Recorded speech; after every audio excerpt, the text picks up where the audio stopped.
evening and welcome to Tucker Carlson Tonight. Happy Friday. If there's one thing we have learned about the people who make the rules, it's that they have no intention of following them. Any of them. Ever. Ever. They command you to wear a mask as you jog alone in the park while they head to dinner barefaced at the French Laundry. That happened. They harangue you at the carbon footprint of your lawnmower as they fly to Aspen on their private jets. You see that every day. How many members of Congress who voted to expand the police powers of the IRS don't pay their own taxes? More than a few. How many politicians who fervently support gun control have armed bodyguards that you pay for? Well, let's see every single one. We could go on and on and on. Whatever they're demanding that you do this week, you can be dead certain they are not doing it themselves. Everyone notices this. It enrages people, but it's often misinterpreted. People say this is hypocrisy, but it's not. It's privilege. When Nancy Pelosi walks into her hair appointment without a mask at the height of the COVID lockdowns, it's not because she forgot to bring a mask. No, she knows exactly what she's doing. Nancy Pelosi is affirming her position in the social order. Nancy Pelosi is in charge. You are not. Nancy Pelosi can do whatever she cares to do. You can't. That's the message she's sending. Another word for this is a caste system, which is increasingly what we have in the United States. Caste systems are common in poor countries, the countries from which most of our immigrants come. But it's the opposite of the traditional American system, which was imperfect egalitarianism. In the old America, every citizen was considered equal under the law, as well as in the eyes of God. Everybody had to follow the same rules because nobody, underneath it all, was more important than anyone else. We were all citizens. Citizens is a term you rarely hear anymore. Citizenship implies inherent rights, rights that politicians cannot under any circumstances take from you because they did not bestow them in the first place. You were born with them. But the people running our country no longer acknowledge this. They do not believe in inherent rights, nor do they believe in equality. You may remember how hysterical they became a couple of years ago when a few old-fashioned souls dared to say that all lives matter, which they certainly do. The people in charge hated that. They don't think that all lives matter. In their view, some animals are more equal than others. It's hard to think of a news story in recent memory that illustrates this phenomenon as clearly as what is happening on Martha's Vineyard. 2 nights ago, Governor Ron DeSantis of Florida generously sent a plane load of 50 illegal aliens from Venezuela to the Vineyard, which is a small, famously affluent island off the coast of Massachusetts. Martha's Vineyard has everything you could ever want in the world except racial diversity. The island is whiter than a Swedish bluegrass festival. And DeSantis was trying to help. Under normal circumstances, the residents of Martha's Vineyard would have no choice but to smile and say, "Thank you, Governor DeSantis." When government officials send you the blessed gift of diverse immigrants or refugees, you must accept. That's the rule. It doesn't matter how disruptive these new people are. It's irrelevant how much they cost to support or how dramatically your quality of life may decline after they arrive. It doesn't matter if the crime rate spikes, if your daughter's afraid to go outside, if the schools become unusable, if the hospitals fall apart. It doesn't matter. You never complain. You take it like a man. You don't even mention it's happening, even in private text messages to your friends. If you do, you're a dangerous racist. You could wind up on a government list. That's how America works. Everybody knows it because it's been going on for a very long time. That's the rule. But it turns out the people of Martha's Vineyard aren't just anyone. They're the people who make the rules. And in this case, they had no intention of following them, not even for a day. The Venezuelans who arrived there 2 nights ago, bless their hearts, didn't know any of this. They had no perspective. They never heard of Martha's Vineyard. They were just thrilled to be there. Watch. I can tell you they are not angry at Ron DeSantis. They're actually thanking him for having brought them to Martha's Vineyard. Well, yeah, they're not angry at Ron DeSantis. They're thanking him for bringing them to Martha's Vineyard. Why wouldn't they? They got a free flight to the Vineyard.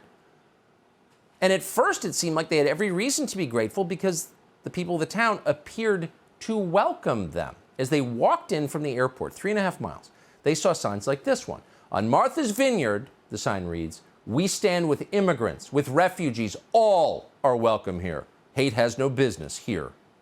In other words, no one who worked for Donald Trump can go to Martha's Vineyard. But they didn't know that there was a caveat to that welcome. Hate is not welcome here. Okay. Then on Thursday, an elected official on the island gave the migrants even more reason for hope. And we're quoting, "This is a community rallying to support immigrant children and families," said State Representative Dylan Fernandez. It's the best of America.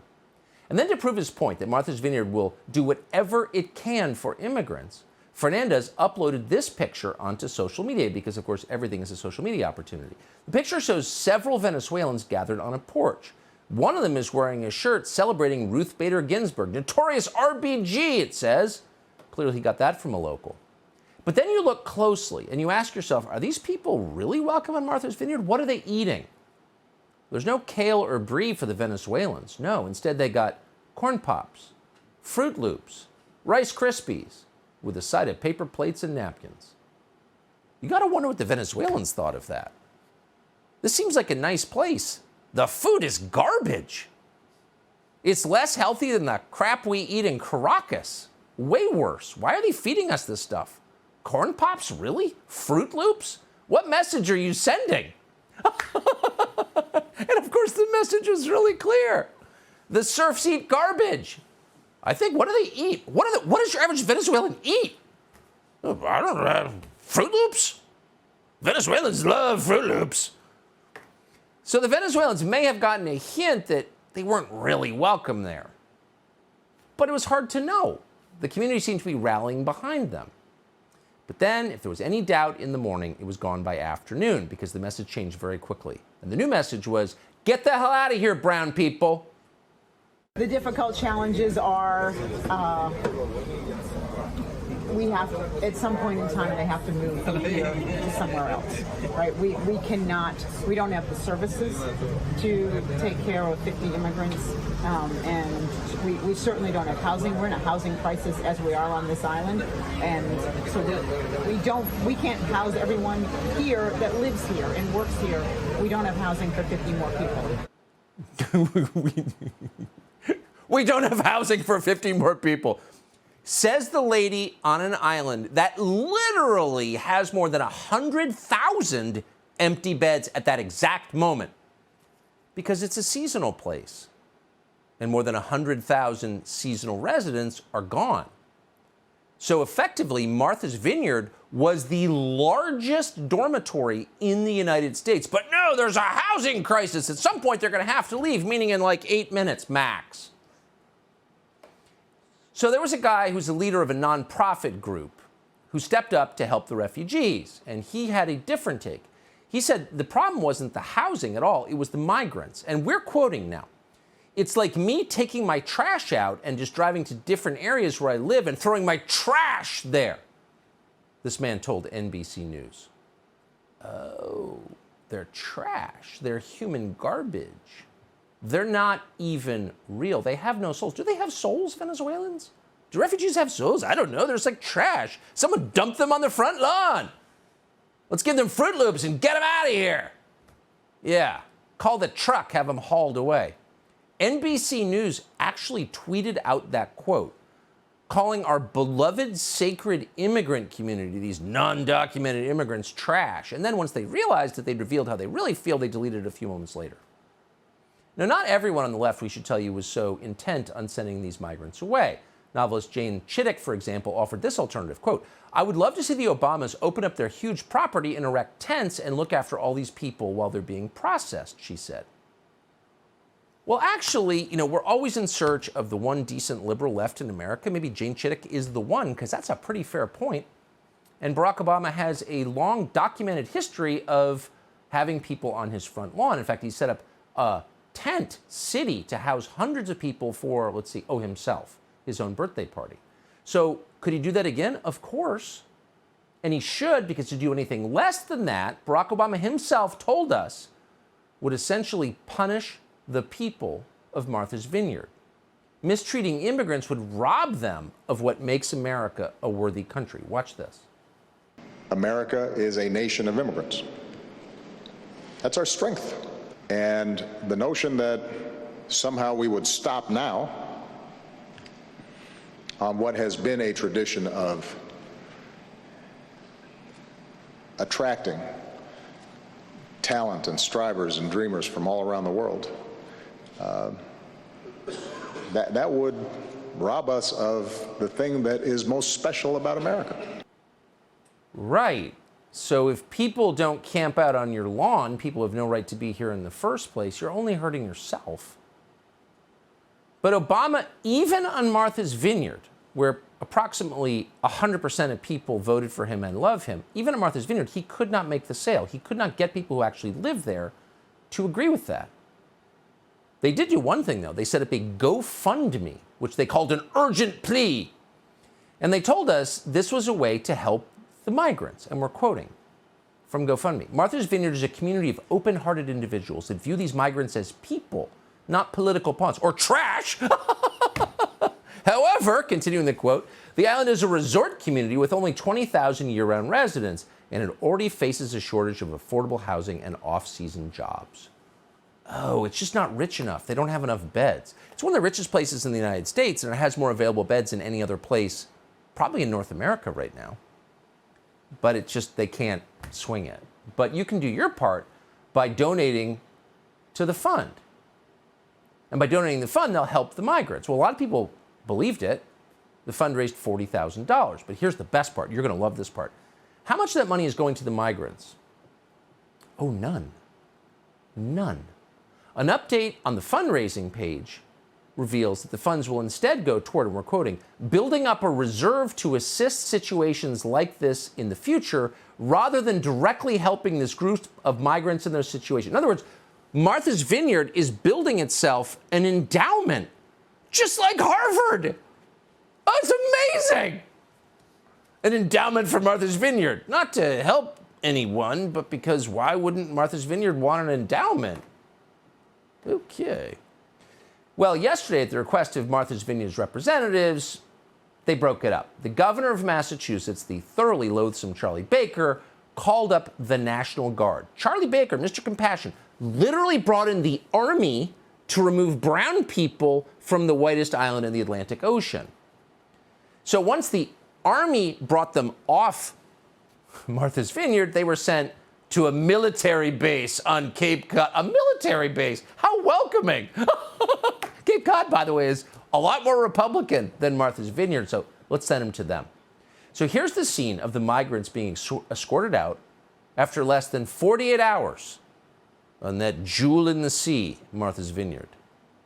Thank you so much for being here, everyone. As we're going to show you as we're leaving you today, a live look in Massachusetts. We're showing the ferry carrying migrants who have been dropped in Martha's Vineyard have arrived in Cape Cod. That bus you see there, that is heading to Joint Base Cape Cod. Well, you got to say, they don't mess around. The liberals aren't joking. So the rest of the country, just pick a city. Pick a city in the country and ask the person after a few drinks who runs it, like, how many refugees do you have living here? How many migrants, many of them undocumented, how many illegal aliens are living in your city? And what does that do to the services in your town? Not one of them is as rich as Martha's Vineyard, and they basically will tell you we just have to live with it. No one wants to use the schools anymore. The hospitals are a complete mess. Our crime rate is up. The city looks like crap. But there's nothing we can do. The government sent them here. Oh, but Martha's Vineyard, well, they don't play. They bring in the army in a day and take them out like the garbage. So there's a lot of irony here, and we're going to try to unpack it as quickly and crisply as we can. But it was just a day ago that we were told that Ron DeSantis was a human trafficker. He was, in fact, comparable to Adolf Hitler, said Ken Burns, America's filmmaker, because he had organized the transportation of migrants from his state to Martha's Vineyard. Watch. This is so cruel and so unnecessary, so uncalled for, and so brazen. It shocks the conscience of any fair-minded human being. This tactic by supposedly Christian right politicians like DeSantis, Arizona's Doug Ducey, and Greg Abbott of Texas is about as unchristian as it gets. Stephanie, that is not a political stunt. That is an act of evil. And it is an act of evil being done by evil men. Some politicians would rather not only have an issue, but exacerbate it to the extent of literally human trafficking, as you said. And sending them to destinations because you want to own in a country where a woman with a fetus inside of her with no brain has to travel 1,000 miles to get an abortion. Look, here is short Ron DeSantis and, frankly, Greg Abbott and Doug Ducey. We hate immigrants. Get the F out, and we will help you get the F out. These people. Morning Joe literally had the chipmunk on to talk about how it's human trafficking. And then his lady has to get abortion. There's not enough abortion, by the way. Who mentioned abortion? I don't know. Mika wants more abortion. Okay, Mika, settle down. Now, these exact same people are applauding Massachusetts for using the military to remove undesirable immigrants, trash they promised to safeguard, to a military base. I mean, what? Is anyone noticing this? What's interesting is that this has been going on in other forms for quite a while, for several months now. The governor of Texas has sent busloads of migrants from the border to places like D.C. and Chicago. It got some attention. We kind of enjoyed it, but most people didn't notice. But the second brown people arrive in Martha's Vineyard, whoa, swarms of reporters descended on the scene because they'd been there before. Yeah, they know Martha's Vineyard. They don't know a ton about the south side of Chicago. Brownsville, what? But Martha's Vineyard, are you joking? CNN reported there was pandemonium. This is the location. This is the one homeless shelter that they have on the entire island. There are 5 different towns here. St. Andrew's Parish House can usually handle 10. They've had to increase the number to 50 of immigrants who will be here after they were sort of unceremoniously dropped off on planes, 2 different planes in Martha's Vineyard. Look at the glasses on that guy. Are the glasses on TV people getting more complex by the day, or is it just something old, the old among us imagine? In any case, just put it in some perspective before we proceed. This is 50 people. 50 people. We've had 2 million people come here illegally. Where did they go? Well, they went to probably every state in the country. The Biden administration flew them there to change the demographics of America forever. That's just true. Sorry. And no one said a word. But 50 people? It's chaos in Martha's Vineyard. So why is only Ron DeSantis a human trafficker for doing this? Why is only Ron DeSantis a human trafficker for doing this? It's interesting. According to Gavin Newsom, he's a kidnapper. Why did no one say that about Greg Abbott or Charlie Baker or Joe Biden, for that matter? As we've said, for more than a year, the Biden administration has flown illegal migrants throughout the country, often in the middle of the night. We showed you footage of these flights. They're happening in secret. Secretly flying people around the country? Isn't that what the cartels do?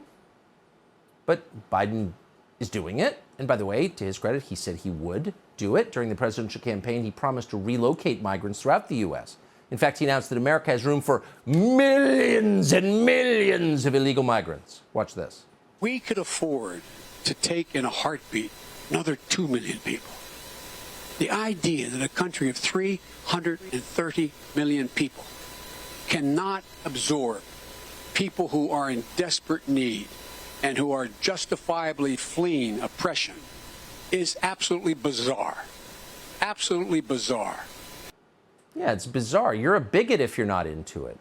By the way, again, just for perspective, the one thing that should never be partisan is immigration policy. Because immigration policy is the one policy that's irreparable. It changes your country forever. So you should have a broad consensus about what you want your country to become before you tamper with the formula. But someone like Joe Biden, who is only partisan, that's it, doesn't care. By the way, what happened after Biden transported all these people around the country, hundreds and hundreds of thousands? Well, in one community in Florida, a community that can, quote, afford more illegal migrants, a 24-year-old Honduran man ended up murdering a father in his own home. That was in Jacksonville. So that didn't get a ton of attention, but apparently people in Martha's Vineyard were watching. They don't want that. And that's why the minute Biden's voters have to deal with Venezuelans seeking the American dream, they call in the National Guard to ship them to military installations. As Florida's governor said yesterday, this really does have to end.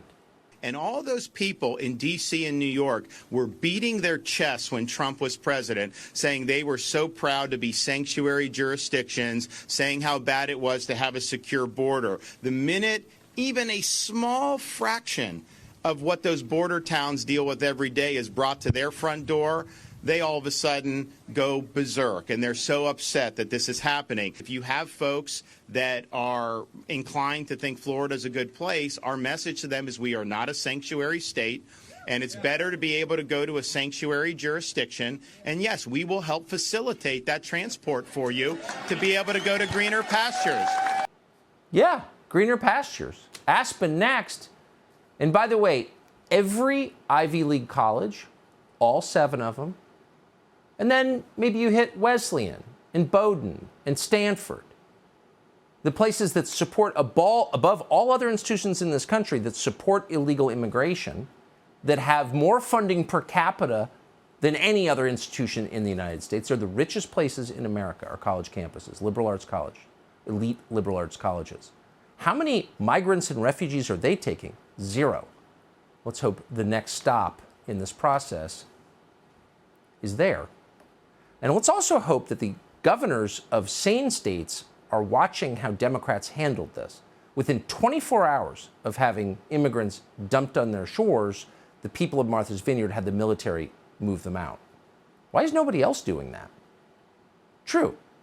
There's no longer any reason that Republicans shouldn't do that. This is the template. In Texas, Arizona, Florida, etc., they should do the exact same thing. Subscribe to the Fox News YouTube channel to catch our nightly opens, stories that are changing the world and changing your life. From Tucker Carlson Tonight.